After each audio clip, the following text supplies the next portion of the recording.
મારે સૌને એ કહેવું છે કે તમારી સારી લાગણી, તમારો સ્નેહ, તમારો પ્રેમ, તમારો આદર, તમારું સન્માન અભિવ્યક્ત કરો ખુલીને. એ ગમવું છે. બધા એવું કે છે કે સ્ત્રીઓ આમ મહેનત કરે ને સ્ત્રીઓ તેમ મહેનત કરે ને પરિવારને જમાડે ને બેલેન્સ કરે ને વર્ક લાઈફ બેલેન્સ કરે ને આમ કરે ને કેટલું બધું. આ છેલ્લા 5 દિવસથી હું રોજ આ જ સાંભળું છું. દરેક કાર્યક્રમમાં સેમ કહેવામાં આવે કે સ્ત્રી આમ છે ને સ્ત્રી મહાન છે ને સ્ત્રી જનની છે ને સ્ત્રી આમ છે. મારે ખરેખર દિલથી પૂછવું છે, નલિનભાઈએ જે કહ્યું એ બહુ સાચું છે કે મારે ખરેખર દિલથી પૂછવું છે કે પુરુષ વિના સ્ત્રીના અસ્તિત્વને તમે પૂર્ણ કલ્પી શકો છો? તમે ખૂબ સરસ તૈયાર થયા હો, અરીસામાં તમે જોઈ લીધું હોય કે આજે હું ફટકો દેખાઉં છું, અને બહાર નીકળો અને વર તમારી સામે ના જુએ તો કેવો ગુસ્સો આવે. સીધી અપેક્ષા હોય કે તમારી સામે જુએ ને કે અરે જોરદાર લાગે. કે તમને ક્યાં કોઈની જરૂર છે? તમે તો અરીસામાં જોઈ લીધું છે. મજાની વાત એ છે કે આપણને સૌને એકમેક પાસેથી અપેક્ષા છે, અને એ વાત આપણે સ્વીકારતા નથી. સૌથી પહેલા તો ચાલો સ્વીકારીએ કે આપણને અપેક્ષા છે. અપેક્ષા જ નહીં રાખવાની, આવું બધું કોણ શીખવાડે? અને બધા એવું, મેં હવે બસ બધા પાસેથી અપેક્ષા છોડી દીધી છે. શેને માટે છોડી દીધી છે? તમે ઘરમાં રહો છો, 2 ટાઈમ ડાઇનિંગ ટેબલ પર ભેગા જમો છો. Let's live happily, let's smile at each other, let's hug each other, let's say that I love you, I can't live without you. કેટલી ટૂંકી જિંદગીમાં કેટલા વાંધા વચકા, અને એટલી ટૂંકી જિંદગીમાં આનંદની ક્ષણો કેટલી. કોઈએ આજ સુધી આમ ફોટો પડાયો ના? બધા ફોટા હસતા છે. કેમ? કારણ શું? પ્લીઝ ટેલ મી. કારણ કે તમે સારી ક્ષણોને ભીતે લટકાવવા માંગો છો. સ્મૃતિ તો મધુર જ હોવી જોઈએ એવું આપણે ક્યાંક માનીએ છીએ. લગ્નના ફોટામાં એકબીજા સામે જોતા ન હોય, આમ છટક મગજ એવા ફોટા પાડે. ગમે એટલો ગુસ્સો હોય એનિવર્સરીના દિવસે, ઉપર ભલે લડ્યા હોય પણ નીચે કેક કાપવા આવે ત્યારે બધા હસીને ફોટા પડાવે. હા કે ના? Sorry, correct. તો એનો અર્થ એ થયો કે ફોટા તો આપણને હસતા જ જોઈએ છે, કારણ કે એ તો સ્મૃતિ છે, રહી જવાની છે, આ ફ્રીઝ થવાની છે, આ કાયમ રહેવાની છે. તો પછી મનની સ્મૃતિ ફ્રીઝ જે કરો છો એમાં કેમ આનંદ નથી? એમાં કેમ સુખ નથી? એમાં કેમ મજા નથી? એમાં કેમ કડવાશ? ગમવું તો બહુ સરળ બાબત છે. મને એવું લાગે છે કે ન ગમવા માટે બહુ મહેનત કરવી પડે. ગમવા માટે તો કંઈ કરવાનું જ નથી. તમે જેવા છો એવા સરળ, નમ્ર, સાલસ, વિવેકી, પ્રેમાળ વ્યક્ત થાઓ, એટલું જ કરવાનું છે. કેટલા બધા મારા મિત્રો, મેલ ફ્રેન્ડ્સ બધા એવું કે બૈરાને એવું ના કહેવાય, આઈ લવ યુ માથે ચડી જાય. ત્યારે હું હંમેશા એને કહું કે એકવાર કહીજો, માથે નહીં ચડે, ચરણમાં નમશે. એટલું જ સાંભળવું છે એને. તો સ્ત્રીને તમે એક ગજરો લાવીને આપો, એમાં એને જેટલી મજા આવે છે સરપ્રાઈઝમાં, એટલી એને નિશ્ચિત વાઉચર આપી દો, જાઓ કે ત્રિભુવન ઝવેરીમાંથી જઈને લઈ આવજો સોલિટેર. ના, મારો એક મિત્ર છે, દર વર્ષે એની પત્નીને વાઉચર આપે કે તને જે જોઈએ લઈ આવજો. તો 2-4 વર્ષ તું જઈને લઈ આવી, પછી 1 વર્ષ એને કહ્યું કે ચલ તું ચલ, મને વાઉચર નથી જોઈતું, મને તારું જો આમ બધું. એટલે 2 જણા ગયા ઝવેરીની દુકાને. આ ભાઈને ગમે, બેનને ન ગમે, ને બેનને ગમે, ભાઈને ન ગમે. 1.5 કલાક મગજમારી કરીને બંને જણા કઈ ખરીદ્યા વગર બહાર નીકળી ગયા. ત્યારે મને એવો સવાલ, એને જયારે સ્ટોરી અમને કહી એની એનિવર્સરી પર, ત્યારે મને એક એવો સવાલ થયો કે કદાચ એને એમ કહ્યું કે તમે જે ખરીદો એ, મને તો તમને હું સાથે એટલા માટે જ લાવી છું કે હું તમારી પસંદનું ખરીદવા માંગુ છું. તો કદાચ એ સ્મૃતિ કેટલી સુંદર, કેટલી મહેકતી, કેટલી અદ્ભુત હોત. કેટલી બધી પત્નીઓ એવી હોય કે જે એમ કે આ તો બહારગામ કેટલું ફરે ને બધે જાય, મારા માટે કશું લાવે નહીં. માંડ એક દિવસ પતિ આમ હમ કરીને, હિંમત કરીને સાડીની દુકાને જાય, સરસ સાડી લઈ આવે, પેક કરાવે, તમને આપે, અને ખોલીને કે ગ્રીન,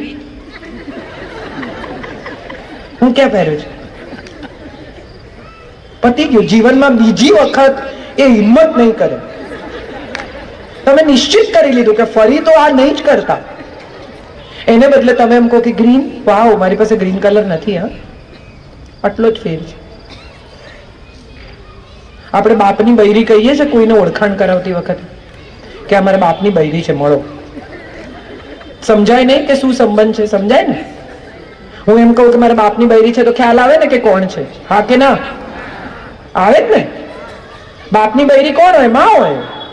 પણ તમે એવું કહો છો કે અમારા બાપની બૈરી છે, તમે એમ કહો છો મારી માં છે. સારા શબ્દોમાં સ્નેહથી અભિવ્યક્ત થતા શીખી જઈએ તો હું માનું છું એકબીજાને ગમવું સરળ થઈ જાય. આપણે બધા ઝંખીએ છીએ પ્રેમ પણ આપતા નથી, ઝંખીએ છીએ આદર પણ આપતા નથી, જોઈએ છે સન્માન પણ આપતા નથી. કોઈને પગે લાગવામાં, કોઈને નમવામાં, કોઈના વખાણ કરવામાં ખોટા નહીં, પણ તમે ખરેખર કશું પામ્યા હો તો એ વાતને સહેજ સ્વીકારવામાં આપણને શું નડે છે? તો એનો જવાબ છે આપણો અહંકાર. હમણાંથી હું જોઉં છું કે લગ્નો થાય, હજી તો આલ્બમ ના આવ્યું હોય લગ્નનું, કેટરરના બિલ ના ચૂકવાયા હોય અને દીકરી પાછી આવે, શું થાય? તો કે નથી ફાવતું. અને એમના ઝઘડા, એમના કારણો તમે સાંભળો તો તમને એમ થાય કે આ બાબતે કોઈ ઝઘડી શકે? એટલું બાલિશ, એટલું સમજ વગરનું. અને ત્યારે એમ થાય કે આ અહંકાર જ છે, બીજું કંઈ નથી.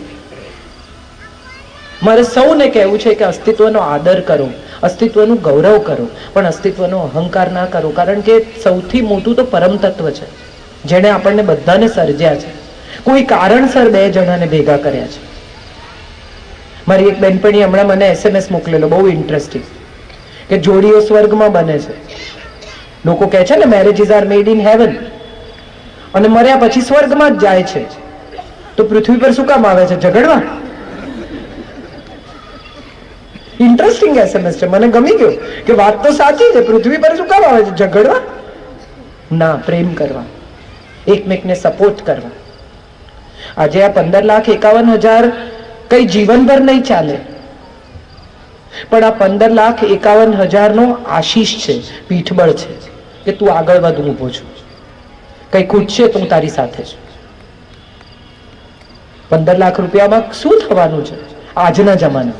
પણ આ એક નાનકડું સરસ જેસ્ચર છે, એવું કહેવાનું કે હું છું ને, તું તારે કર. કેટલા બધા પતિઓ ભયાનક મહેનત કરે યુવાનીના દિવસોમાં, રાત દિવસ જોયા વગર કામ કરે, અને ત્યારે દરેક વખતે એમ કે હું તો મારા પરિવાર માટે કરું છું. હું તમને બધાને એનો પુરાવો આપું, તમે માની જશો. એક લેગિંગ લેવાનું હોય ને તો 4 સ્ત્રીઓ જાય, હા કે ના? હસો હસો, ગભરાઈ ના જાઓ કે આને તો બેટિંગ ચાલુ કરી. એમ જાઓ છો ને 4 જણા, આખી બપોર મોલમાં ફરે, વિન્ડો શોપિંગ. કોઈ પતિ, કોઈ પુરુષ બપોરે ઓફિસમાંથી ઉભો થઈને મોલમાં ભટકવા જાય છે? હા કે ના? તો એનો અર્થ એમ થયો કે એ તો બિચારા કેટલી મહેનત કરે છે. અને આપણે કોઈ દિવસ થેન્ક યુ કીધું છે? તો કરે જ ને ભાઈ, જવાબદારી લીધી છે તો પૂરી તો કરવી પડે ને. એમાં શું ઉપકાર કરે છે? ના, બંનેમાંથી કોઈ કોઈના પર ઉપકાર નથી કરતું, પણ એટ ધ સેમ ટાઈમ બંને એકબીજાની સાથે એકબીજાને સ્નેહ કરીને જીવે જરૂરી છે. સંતાનો સાથે, ટીનેજના બાળકો સાથે હું જોઉં છું, મમ્મી આખો વખત પોલીસ થઈને વર્તે છે. ક્યાં જાય છે? કોણ છે? કેમ? ફોન કેમ લોક રાખે છે? કેમ આમ કરે છે? કોણ ભાઈબંધ છે? ફ્રેન્ડ એટલે કોણ? ગર્લ કે બોય? હું એવું માનું છું કે તમે તમારા બાળપણની, તમારી યુવાનીની વાતો એની સાથે શેર કરો. એ ડેફિનેટલી તમારી સાથે એની યુવાની અને એનું બાળપણ શેર કર્યા વગર નહીં રહી શકે. એ તમારા અસ્તિત્વનો હિસ્સો છે. તમે જન્મ આપ્યો છે, તમે વાલ કર્યું છે, તમે મોટા કર્યા છે. તમે શા માટે એની સાથે તમારું દિલ ખોલીને વાત નથી કરતા? તમારા મોટા ભાગના ઘરોમાં, આપણા ઘરોમાં સંવાદ નથી થતો, સૂચના આપીએ છીએ. નાઈ લે, ખાઈ લે, બેગ પેક કર, સ્કૂલે જા, આવી જા, બૂટ કાઢ. બચ્ચું બિચારું સ્કૂલેથી આવ્યું, એકદમ એને એક્સાઇટમેન્ટ, મમ્મી મમ્મી, પેલા બૂટ કાઢ, ત્યાં મૂક. ફરી બૂટ કાઢીને બિચારું આવે, મમ્મી મમ્મી, બૂટ કાઢ. મોજા આવી રીતે ફેંકાય, ઉપાડ. ફરી આવે, મમ્મી મમ્મી, હાથ પગ ધો, ખાઈ લે, પછી હું સાંભળું છું. ત્યાં સુધી તો એક્સાઇટમેન્ટ પૂરું થઈ ગયું, હવે નથી કેવું, જાઓ. સાંભળી લો ને, ભલે બૂટ પહેરીને ઘરમાં ફરે તમારી જોડે 2 મિનિટ, એ એક્સાઇટમેન્ટ જે એને તમારી સાથે શેર કર્યું હશે ને, એ એના જીવનની સ્મૃતિ છે, પેલા ફોટા જેવી, કે મેં આવીને મમ્મીને કહ્યું ને પછી mummy was so excited. That is what your child wants. આપણે સમય નથી આપતા, વસ્તુઓ આપીએ છીએ બાળકને એની અવેજીમાં. નવો ફોન, નવી વસ્તુઓ, નવા નવા રમકડા. કેમ? તો કે મારી પાસે ટાઈમ નથી, તું તારો ટાઈમ આની જોડે પાસ કર. કેટલી મમ્મીઓ વાર્તા કહે છે, હવે તો મોબાઈલ ચાલુ કરી દે છે, વાર્તાઓ રેડીમેડ તમને મોબાઈલ પર મળે છે, પંચતંત્રની વાર્તાઓ, આ વાર્તા, પેલી વાર્તા, સિન્ડ્રેલા. ત્યારે મારે દરેક માને એવું કહેવું છે કે વાર્તા જેવો સંવાદ તમારા સંતાન સાથે બીજો કોઈ નથી. Every day tell a story to your child, a moral of the story and something that brings your child to in conversation with you. We do not converse. We only try to tell them what to do and what not to do. હવે તો આ ફેસબુકના આભાર માનવો પડે કે બધા સ્કૂલના બહુ રિયુનિયન થાય છે, કોલેજના 83 નો બેચ ને 86 નો બેચ ને બધા ભેગા થાય ને પછી સ્કૂલનો યુનિફોર્મ પહેરે, એવા બધા લાગે પણ પહેરે પાછા. એ પેટ બહાર નીકળી જતું હોય યુનિફોર્મમાંથી, પણ સ્કૂલનો યુનિફોર્મ પહેરીને આવે. અને છોકરીઓ છોકરાઓ બધા ક્યાંક સ્કૂલમાં ક્રશ હોય, બેન્ચ પર ક્યાંક નામ લખ્યા હોય, એ બધા મળવાના છે એવા એક્સાઇટમેન્ટમાં પહોંચે અને સતત એવી ફિલિંગ હોય કે આવશે, જેને માટે આપણે ઊભા રહેતા હતા કલાકો ખાલી સાયકલ પર પસાર થાય જોવા માટે. બીજું તો કઈ એ વખતે થઈ શકે એમ હતું જ નહીં. આજના છોકરાઓ પાસે તો કેટલા સ્ટેજીસ છે, ફ્રેન્ડશિપ, બેસ્ટ ફ્રેન્ડશિપ, ડેટિંગ, લવ, બ્રેકઅપ, અને હવે તો એક્સ નો એક્સ જોડે મિલાપ કરાવે છે. મજાની પેઢી છે. તમે જો આ પેઢીને ઓળખી શકો તો હું માનું છું આના જેટલી પ્રામાણિક બીજી પેઢી નથી. આપણે તો એટલા દંભી હતા, જે લોકો 60ની દશકમાં જન્મ્યા છે એ લોકો તો એટલા દંભી હતા, બધું કરવું હોય પણ ઘેર નહીં કહેવાનું, ક્લાસ પર બંક કરવા હોય, બધા નવા પ્રયોગો કરી જોવા હોય, બધું કરી ઘેર નહીં કહેવાનું. કેમ? તો કે મમ્મી વઢે. હવે આ લોકોને એવી પરવા જ નથી, વઢે તો વઢે, જે કરવું એ કરી જ લેવાનું. તો એ તો પ્રામાણિકતા છે. લગ્નમાં નથી આવું. કેમ નથી આવું? તો કે મને ત્યાં મજા નહીં પડે. પછી તમે કહો કે ના એવું ના ચાલે, આવવું પડે. તો કે આ જે પહેર્યું છે પહેરીને આવીશ, જબ્બો નહીં પહેરું. ત્યારે મને એમ થાય કે આ મજાની પેઢી છે. એમને ઓળખો, એમને સમજો, તમારા ટીનેજ બાળકને એની મુશ્કેલીઓ સાથે ડીલ કરો. કેટલી એનર્જી, અને એટલી બધી એનર્જી ઉપર માહિતીનો આટલો બધો મારો. 24 કલાક એને ઇન્સ્ટા, ગૂગલમાંથી, ફેસબુકમાંથી ઇન્ફોર્મેશન મળ્યા જ કરે છે. એ ઇન્ફોર્મેશનમાંથી એને સિલેક્ટ કરવાનું છે કે એને શું રાખવું ને શું જવા દેવું. એના નાનકડા મગજ સાથે તમે ડીલ કરી જુઓ તો તમને સમજાય કે આટલી બધી ઇન્ફોર્મેશન એની પાસે આવે છે, એમાંથી એને શું રાખવું ને શું જવા દેવું એને સમજાતું નથી. એને એક એવા ગાઈડની જરૂર છે જે એને સમજાવે કે આ કામનું છે ને આ નકામું છે. પણ આપણે તો મોરલ સાયન્સ, આવું કરાય, આમ ન કરાય, લોકો શું કહેશે. આપણે કોઈ દિવસ એના જેવડા થઈને વિચારતા જ નથી. 40 વર્ષની માં ભૂલી જાય છે કે એ પણ કોઈક દિવસ 17 વર્ષની હતી. તમારા બાળકને ખબર નથી કે 40 વર્ષની માં હોવું એ શું છે, પણ તમને તો ખબર છે કે 17 વર્ષની યુવતી હોવું એ શું છે. સો become what your child is. Try and understand what your child is trying to tell you. તો તમે માં તરીકે ગમશો, તો તમે પિતા તરીકે ગમશો. આટલું નાનું બચ્ચું એને સ્કૂટર પર આગળ બેસાડીને નીકળે મમ્મી, 2 સપના માના મેં ન કર્યું અને ખાલીપો એને જીવનભર સતાવશે. આપણે બધા બહુ ફોર્ચ્યુનેટ માતા પિતા છીએ કે આપણા બાળકને પસંદગીની તક આપીએ છીએ. આજે જ મને સંગીતા કહેતી હતી કે સ્ત્રીને ચોઈસ મળવી જોઈએ. સ્ત્રીને શું કામ? હું કહું છું વ્યક્તિને ચોઈસ મળવી જોઈએ. વ્યક્તિ માત્રને ચોઈસ મળવી જોઈએ કે એને શું કરવું છે અને શું નથી કરવું, એને શું બનવું છે અને શું નથી બનવું. મારો દીકરો 12થમાં પાસ થયો પછી એણે એવું કહ્યું કે મારે 1 વર્ષ કંઈ નથી કર્યું. એટલે મેં એને કહ્યું, મેં કીધું એટલું બધું તે શું કરી નાખ્યું 12મા ધોરણમાં કે આખું વર્ષ તારે કંઈ નથી કરવું? કે મારે ફિગર આઉટ કરવું છે કે મારે શું કરવું છે. અને મને એટલી બધી ચિંતા થાય ઓનેસ્ટલી. અને હું એને 2-3 દિવસે પૂછું, કોક પૂછે તો શું કહેવાનું? 12મું પાસ છે, પટ્ટાવાળો થઈશ. લગભગ 4-5 મહિના એને કંઈ ન કર્યું ને 12 વાગે ઉઠે ને પડ્યો રહે ને મને રોજ એમ અમારે ઝઘડા થાય ને કકડાટ ઘરમાં. ને એક દિવસે બ્રોશર લઈને આવ્યો ને એણે કહ્યું કે જર્મનીમાં સાઉન્ડ એન્જિનિયરિંગનો કોર્સ છે, મારે એ કરવો છે. આજે એનું પોતાનો સ્ટુડિયો છે, બેકગ્રાઉન્ડ મ્યુઝિક્સ કરે છે, સરકારી ફિલ્મોમાં BGM કરે છે અને રાતના 2 વાગ્યા સુધી કામ કરે, આવીને સૂઈ જાય, વળી સવારે 7 વાગે ઉઠીને જાય. એને ઉઠાડવો નથી પડતો, કારણ કે એનું ગમતું કામ કરે છે. એમણે કહ્યું આટલા વ્યસ્ત સમયમાં આવે છે, જાય છે, આમ કરે છે. એ બધું કરી શકું છું કારણ કે હું મારું ગમતું કામ કરું છું. ગમતા રહેવા માટે પહેલા તો જાતને ગમીએ. હું મારી જાતને જ નકારતી હોઈશ તો બીજાને કેવી રીતે ગમીશ? મારામાં જ કશું ખૂટશે, મારામાં જ કંઈ ખાલી રહી જશે, મને જ મારી જાત જોડે મજા નહીં આવતી હોય.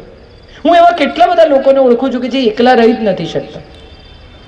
એને કોઈને કોઈ જોઈએ, કોઈ ના હોય તો ફોન જોડે માથાકૂટ કરે.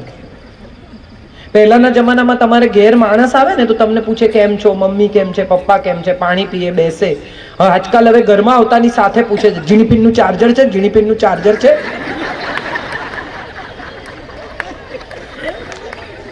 આમ જાણે એનો શ્વાસ ઓક્સિજનનો બાટલો છે, ઓક્સિજનનો બાટલો છે એવું મને તો સંભળાય છે. 2 કલાક ફોન તમે આ પડ્યો જ છે મારો ફોન, હું નથી અડતી તો કોણ શું અટકી પડી? કયા કરોડોના સોદા ને કયું શેર માર્કેટ પડી ગયું ને કોણ મને શોધે છે? મેં એવા કેટલા લોકોને જોયા છે કે આમ ફોન ત્યાં વાગતો હોય ને તો લગભગ દોડીને ઉપાડી લે. આખો દિવસ વોટ્સએપ ઉપર. તમે માનો છો કે નથી માનતા, જાણો છો કે નથી જાણતા, એવી પરવા કર્યા વગર ફોરવર્ડ બધું. આદુ ખાવાથી આમ થાય ને વરિયાળી ખાવાથી વજન ઉતરે ને જીરું પીવાથી આમ થાય ને સવારે મધ ને જીરું પીજો ને પછી તમે પૂછો તમે પીઓ છો કે ના હું નથી પીતો, તો મને શું કામ મોકલ્યું? પહેલા જાતે પીઓ, તમારું વજન ઉતરે તો કોકને કહેજો. પણ આપણે બધા જ આવા થઈ ગયા છીએ. સ્વિટ્ઝરલેન્ડની કેબલ કારમાં પતિ પત્ની સંતાનો સાથે જતા હોય તો બધા વ્યસ્ત છે ફોટા પાડવામાં, આસપાસ આલ્પ્સનું સૌંદર્ય નથી જોતા. કેમ? તો કે હમણાં સાંજે નીચે ઉતરીએ એવા પહેલા ફેસબુક પર અપલોડ, અને જોઈ લેવાનું કે કોણે લાઈક આપી છે ને કોણે નથી આપી, પછી એનોય વારો આવશે. હમણાં થોડા વખત પહેલા હું હૈદરાબાદથી એક પ્રોગ્રામથી પાછી આવતી હતી. પ્રોગ્રામમાં મોડું થઈ ગયું એટલે સાડી મેં એરપોર્ટ બદલી. એટલે હું એરપોર્ટ પર સાડી બદલતી હતી તો બાથરૂમમાં વિમેન્સ બાથરૂમમાં એક બહેને મને પૂછ્યું કે ફોટો પાડું. એટલે મેં એમને કહ્યું એકદમ બાથરૂમમાં હોય બેન, આપણે બહાર 5 મિનિટ ઊભા રહો. કેટલો મારી પાસે ટાઈમ નથી, મને કહે છે મારી ફ્લાઇટ છે. મેં કીધું તો રહેવા દો. તો મને કે હું તમને ફેસબુક પર જોઈ લઈશ, I C you on Facebook. ભલે એમ કરજો, હું લખી દઈશ કે તમે તોછડા છો. મેં કીધું વેરી ગુડ, તમે પ્લીઝ લખજો, અને સાથે એ પણ લખજો કે તમે બાથરૂમમાં ફોટો પાડવાની જીદ કરી જેની મેં ના પાડી. નથી આવું થઈ શકતું આપણાથી. આપણા આગ્રહો, દુરાગ્રહો, પૂર્વગ્રહો, હઠાગ્રહો આ બધા નડે છે.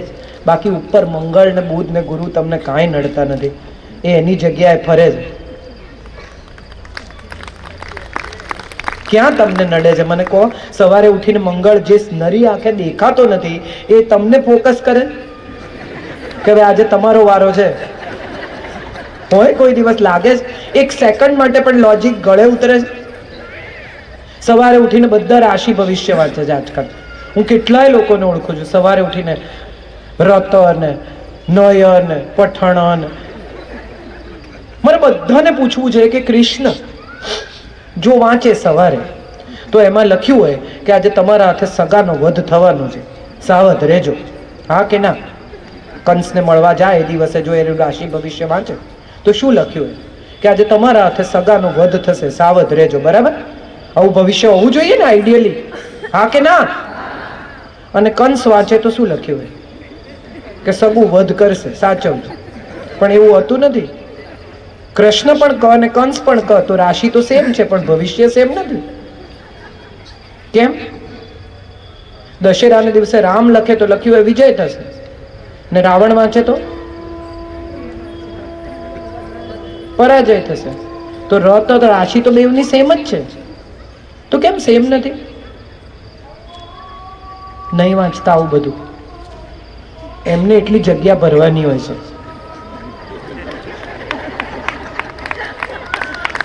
15-20 દિવસ વાંચશો ને તો ખબર પડશે કે 4મી તારીખે લખ્યું હતું ને એ 24મીએ રિપીટ થયું છે.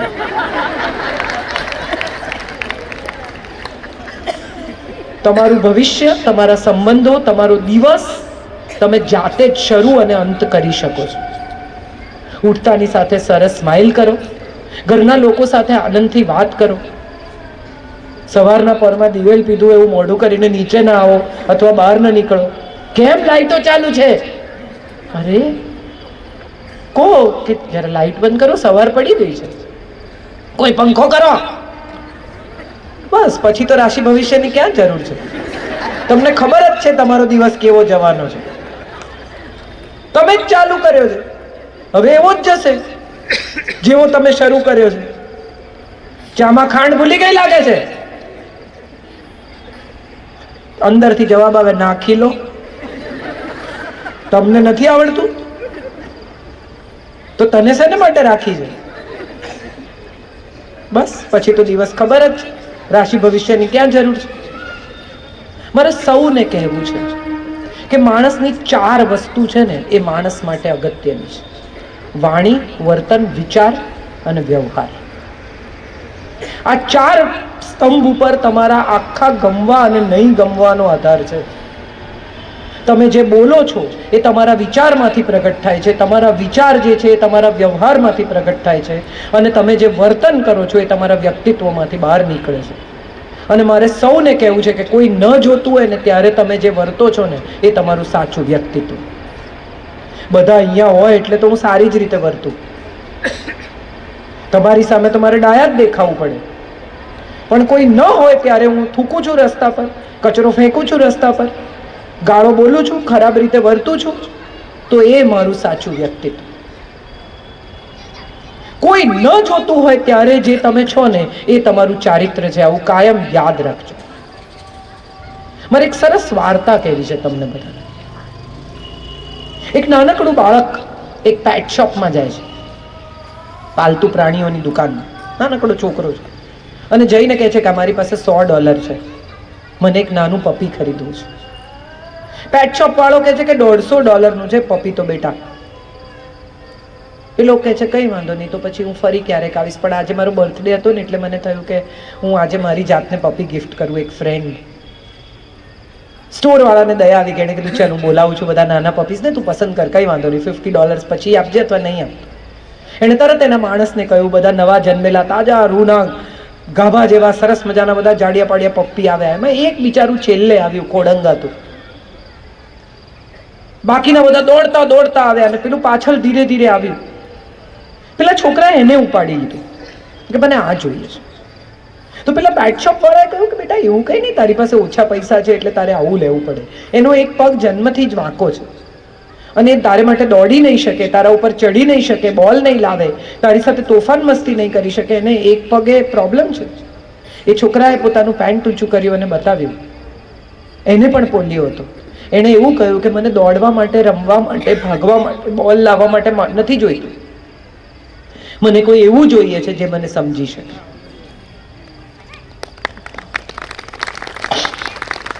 આપણે શેને માટે સંબંધમાં પ્રવેશ્યા છીએ તો તમારી જાતને પૂછો.